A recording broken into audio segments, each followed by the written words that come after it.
Mariin dhimma nageenyaa irratti xiyyeeffate mata duree yaadama mootummaa ida'amuu dhaabbilee amantaaf jedhuun kutaa magaalaa Araadaa fi Lidataatti abbootii amantaa warra Wangeelaa Itoophiyaa waliin taasifameera. Abbootiin amantaa kutaa magaalaa lameen irraa marii kana irratti hirmaatanis barsiisaa fi kallattii macaafa qulqulluu bu'uura godhachuun ijaarsa biyyaa fi dhalootaa keessatti ga'ee isaanii kan baatan ta'uu dubbataniiru. ከቤተሰብ ቀጥሎ ቤተክርስቲያን እንደገና namni amala gaarii horachuu kan danda'u maatii dhaanee mana amantiittidha. Kanaaf nutis gama keenyan of eeggannoo barbaachisu taasisuun dhaloonni naamusa gaarii akka horataniif itti gaafatamummaa keenya ni baanna. Akkasumas biyya keenya fi uummata keenyaaf waaqayyoon kadhachuun waan nurraa eegamu baachaa jirra. ቤታችን እንጀምር mee hundi keenya mana keenya irraa haa eegallu. Mana koo keessa mana amantaa koo keessa maaltu jira jennee of haa gaafannu. Nageenya keenya akkasumas tokkummaa biyya keenyaa eegsisuun ijaarsa biyyaa keessatti mootummaa cinaa dhaabbachuu qabna. እኛ በመጽሐፍ ቅዱስ አቅጣጫ መስራት የሚገባንን nuti kallattii macaafa qulqulluu hordofnee waan hojjechuu qabnu waliin ni hojjenna. Mootummaanis kallattii gaarii nuuf kaa'ee jira.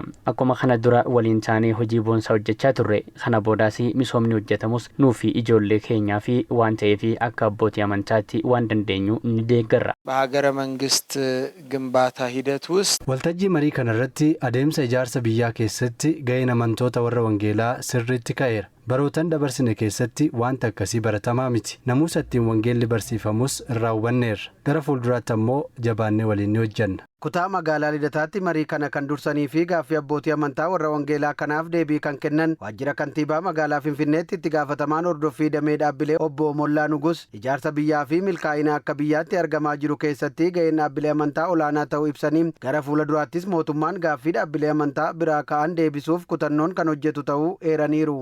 አንዱና የመጀመሪያው የስኬታችን ምክንያት sababii milkaa'ina keenyaa inni jalqabaa dhaabbilee amantaa hawaasaa fi mootummaa keenya gidduutti hojii qindoominaan hojjetamedha. Waliin taanee Finfinnee nagaa ishee amansiisaa taasisuun duula keenya misooma irra taasifannee jirra. Isin namoota amantaa keessan dahoo godhachuun nagaa booressuu barbaadu irratti hojjechuu qabdu. Nuti immoo gaafii keessan sadarkaan jiran deebisuuf qophiidha. Marii abbootii amantaa warra wangeelaa kutaa magaalaa Araadaa irratti argamuun haasaa kan taasisan sadarkaa kantiibaa itti aanaatti hoogganaan biiroo faayinaansii magaalaa Finfinnee obbo Abdulqaadir Reediwaan dhaabbileen amantaa dhaloota duudhaa fi naamusa gaarii qabu horachuun biyya cimtuu ijaaruu keessatti qooda isaanii baachuu akka qaban dhaamaniiru. ሁላችን በየድርሻችን ወስደን ስንሰራ ነው hundi keenya akka ga'ee keenyaatti fudhannee yoo hojjenne akka biyyaatti rakkoon keenya furamuu kan danda'u nageenyi keenyaas kan mirkanaa'u. Kanaaf dhaloota naamusa gaariin gahoome horachuu keessatti ijaarsa biyyaa akkasumas seenessa waloo keessatti dhaabbileen amantaa shoora olaanaa qabu. Kanaaf dhaabbileen amantaa dhaloota duudhaa fi naamusa gaarii qabu horachuun biyya cimtuu ijaaruu keessatti qooda isaanii bahachuu qabu.